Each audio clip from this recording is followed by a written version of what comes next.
NPS versus UPS choice locking पूर्व प्रकाश पाइला calculation seat calculation ने दर्शा यूपीएस ओपीएस ठारू भल एथिरे अनेक तथ्य को रखा लुकायित चॉइस लॉकिंग पूर्व वीडियोटी को लास्ट पर्यंत देखंतु स्किप करंतु नहीं जो मैंने फर्स्ट टाइम साइट को विजिट करछंती से माने सब्सक्राइब करी बेल आइकन ने ऑल क्लिक करंतु फॉर जो नुआ वीडियो अपलोड हबो ता नोटिफिकेशन फास्ट आपण पाखरे पहुंच परिबो लाइक करंतु एवं अन्य बंधु मानकु शेयर करंतु।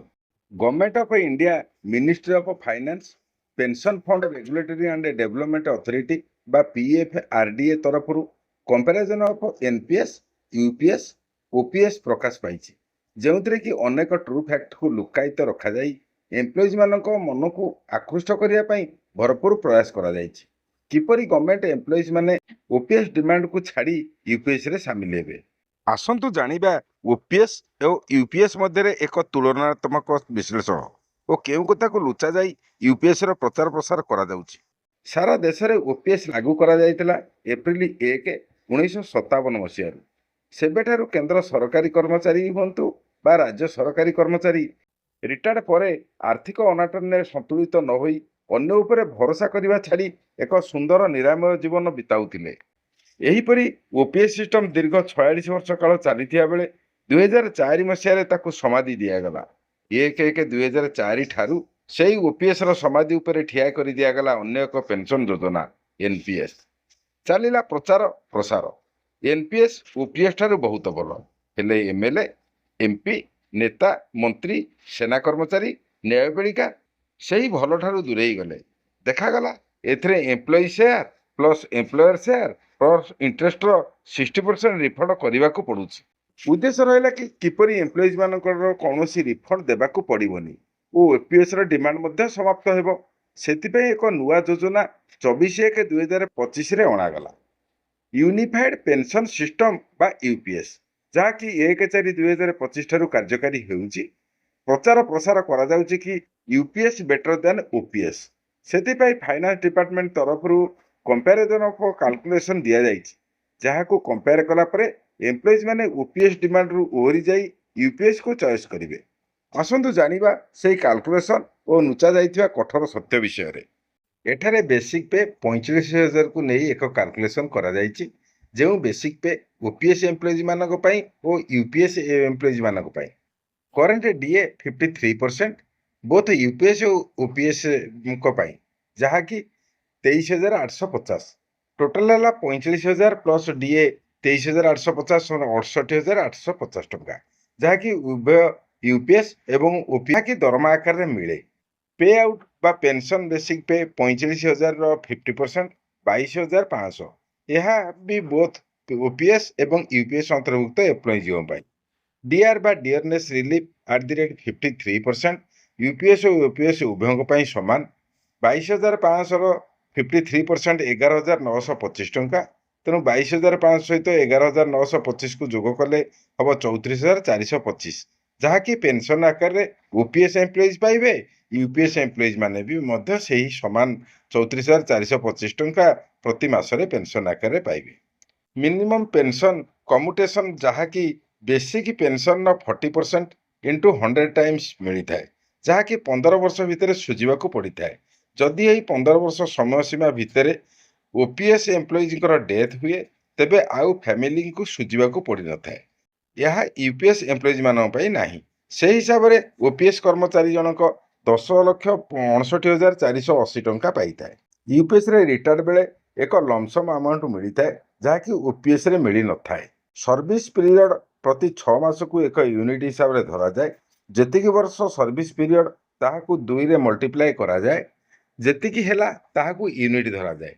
एठारे सर्विस पीरियड 25 वर्ष अर्थात 50 टी 6 मास बा 50 यूनिट लास्ट मासर बेसिक पे प्लस डीए 68,850 68,850 10% 6,885 टंका यही 6,850 टंका को 50 रे गुणन कले हम 3,44,250 टंका जहाँकि रिटायरमेंट बेले जड़े यूपीएस एम्प्लॉइज ही केवल पाइब। Pension basic pension plus DR UPS employees जनक 34,425 पाउथिया बेले ओपीएस कर्मचारी जनक जेहेतु पेंशन कम्युटेशन हिसाब से ପୂର୍ବରୁ 10,69,480 ଟଙ୍କା ଉଠାଇ ଆଣିଥାନ୍ତି ଓ ତାଙ୍କୁ 15 ବର୍ଷ ମଧ୍ୟରେ ସୁଝିବାକୁ ପଡ଼େ। ତେଣୁ ପେନ୍ସନ୍ ଆକାରରେ ସେ 25,425 ଟଙ୍କା ପାଇଥାନ୍ତି। ଫ୍ୟାମିଲି ପେନ୍ସନ୍ ହିସାବରେ ଓପିଏସ୍ର ବେସିକ୍ ପେନ୍ସନ୍ 60% ମିଳୁଥିବା ବେଳେ ୟୁପିଏସ୍ରେ ମଧ୍ୟ ସମାନ ପରିମାଣର ପରସେଣ୍ଟ ମିଳିଥାଏ। ୟୁପିଏସ୍ ଅନ୍ତର୍ଭୁକ୍ତ କର୍ମଚାରୀମାନେ ସେମାନଙ୍କର ବେସିକ୍ ପେ ପ୍ଲସ୍ ଡିଏର 10% ନିଜର ପେନ୍ସନ୍ ପାଇଁ ପେନ୍ସନ୍ କର୍ପସ୍ ଫଣ୍ଡକୁ ଦେଇଥାନ୍ତି। କିନ୍ତୁ ଓପିଏସ୍ ଅନ୍ତର୍ଭୁକ୍ତ କର୍ମଚାରୀମାନଙ୍କୁ ପେନ୍ସନ୍ ପାଇଁ କୌଣସି ପେମେଣ୍ଟ ଦେବାକୁ ପଡ଼ିନଥାଏ।